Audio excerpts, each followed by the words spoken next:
The Supreme Court seems likely to uphold a TikTok ban after hearing arguments this week over the app's potential national security risks. The Chinese-owned social media platform is scheduled to be banned in the U.S. January 19th. Experts are now questioning what that means for millions of Americans' personal data. Hi, everyone. Welcome to Secrets. Don't forget to subscribe if you like my vibe. So let's talk about it. TikTok might be getting banned in the US, and people are losing their minds over it. Personally, I'm indifferent. I never really got into short-form content like that. I mean, I see the appeal, but it was never my thing. That said, I totally understand why this conversation has sparked so many mixed reactions. Let's break it down. The haters calling a spade. First things first, let's address the obvious. There are a lot of people out there who are secretly celebrating this ban, not because they have legitimate concerns about privacy or China's involvement, but because they're haters. And I'm just going to call a spade a spade. These are people who lack creativity, lack innovation, and lack hustle, and they hate seeing others monetize their talents or even their trauma. They sit back bitterly, waiting for others to fail because they've convinced themselves that someone else's success is taking away their own opportunities. It's classic crab in a barrel mentality. If you're among that crowd, shame on you. TikTokers making a bag isn't what's keeping you broke. You're broke because you're sitting there watching, critiquing, and envying instead of getting up and emulating. Take notes from their hustle instead of tearing them down. But let's not pretend this is the only conversation happening around the ban. TikTok's empowerment of women, why some men are big mad. Another interesting point to consider is how TikTok has become an empowering tool for women. It's given women a platform to share their experiences, level up their thinking, and gain insight into relationships and life. Let's be real. TikTok has been a game changer for women in the dating scene. Gone are the days when men could rely on outdated tactics like pitting women against each other or making women feel like they're the exception to the rule. TikTok has allowed women to see patterns in behavior, spot red flags early, and avoid toxic situations. It's built communities of women supporting women, something that was rare before. Now, of course, we can't help everyone. There are still some women stuck in the pick-me mentality, but overall, pick-me culture isn't cute anymore. The days of thinking you'll win a man over by being submissive, throwing shade at other women, or bending over backward for bare minimum effort, dead. And that's why certain sectors of the internet, especially the manosphere crowd, hate TikTok. They hate that women are gaining independence, self-worth, and stronger spines. For them, TikTok has been a nightmare because it exposed their manipulation tactics and outdated thinking. And while I don't think any other app has been as effective at empowering women in this way, we have to be fair and acknowledge the flip side. Slothfulness, entitlement, and the rise of non-ambition. Here's where TikTok becomes problematic. While it has empowered some people, it's also promoted a culture of slothfulness and entitlement. Let's be honest, many young people today think that becoming an influencer is a legitimate life plan.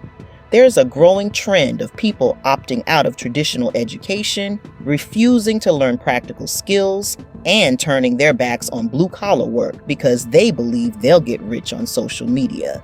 And it's not just the idea of skipping college.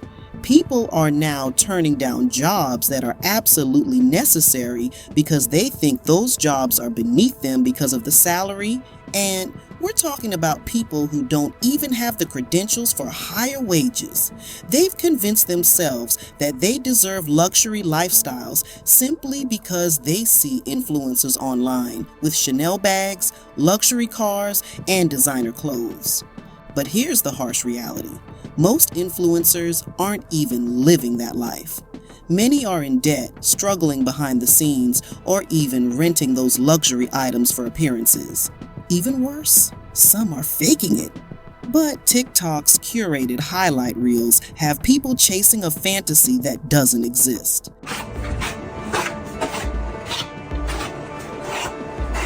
It never ends. How hairy are you? Now we're reaching a point of desensitization where you're no longer seeking the satisfaction of obtaining the things you actually want. You're just seeking the thrill of swiping your credit card. And like all addictions, over time, it's gonna take more and more and more input to achieve the same high. You're gonna spend whatever amount of money is necessary to get your next hit. These tush wipes, these wipe that tush wipes, I f***ing hate these. I'm not joking, I f***ing hate these. They make me crazy. Every single person that overconsumes owns these wipes. If I saw a girl like this, I'd say, yeah, that girl's got problems. It is too much. This is too much. Yeah, this was, by the way, an undisclosed blue ad. Once again, like a lot of these videos, guys, they're traps because they're vehicles to do sponsored videos. The toothbrush my husband and I share. Okay.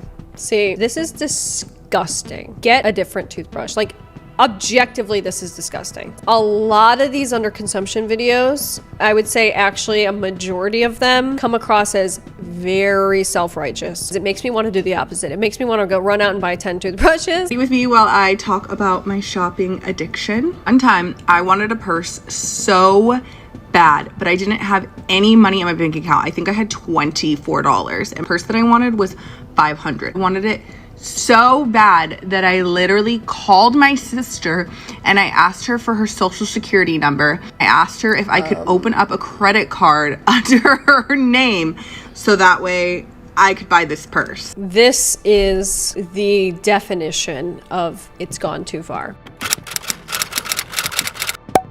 And let's not forget how the app has made buying things you don't need way too easy. Platforms like Afterpay and Affirm have become normalized, allowing people to buy things they can't afford and rack up massive credit card debt just to keep up with trends. People are spending what they don't have to impress people who don't care. That's a recipe for disaster. The oversharing and trauma dumping epidemic. Another huge issue I have with TikTok is the oversharing culture. People will air out their deepest, darkest traumas for views, and it's honestly disturbing. Ever since Risa Tisa went viral with her Who the Fuck Did I Marry series, it's been copycat central. Suddenly, everyone and their mama has a trauma story they want to share for clout.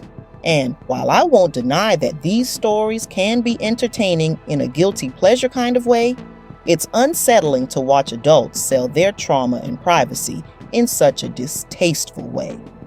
People will talk about their divorces, betrayals, and family drama to complete strangers online, all for a moment of internet notoriety. It's giving, I'll do anything for clout, and it's not a good look. There's also the issue of people trauma dumping in the comments section of random videos. You'll see a cute puppy video, and someone will comment, "This reminds me of the dog I had before my house burned down and I lost everything." Like, what? The constant trauma dumping is exhausting. Reaction channels on YouTube, the biggest losers. But the group I think will take the biggest hit from TikTok's ban, reaction channels on YouTube. You know the ones, the creators who leech off TikTok content, compile it into videos, slap their face on the side, and call it a reaction video. These channels are lazy and exploitative. Many don't even give proper credit to the TikTok creators whose content they're using. They'll just grab the videos, throw them into a compilation, and rake in views and money without adding anything of substance. As a small creator myself, I know how much time and effort it takes to make a video. The research, the editing, the storytelling, it's a lot. So, it's frustrating to see these reaction channels pump out multiple videos a day with zero effort and still get rewarded by the algorithm. Honestly, I'm looking forward to seeing how these reaction channels will reinvent themselves once TikTok is gone.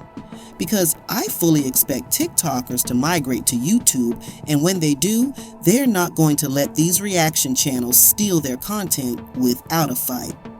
The silver lining for small creators. For me, this ban has a silver lining. It might hurt businesses and creators who genuinely rely on TikTok, and I do sympathize with them, but seeing these lazy, thieving reaction channels scramble to find new content, that's a win in my book. Small creators like me don't have the luxury of pumping out multiple videos a day. It takes hours, sometimes days, to create quality content.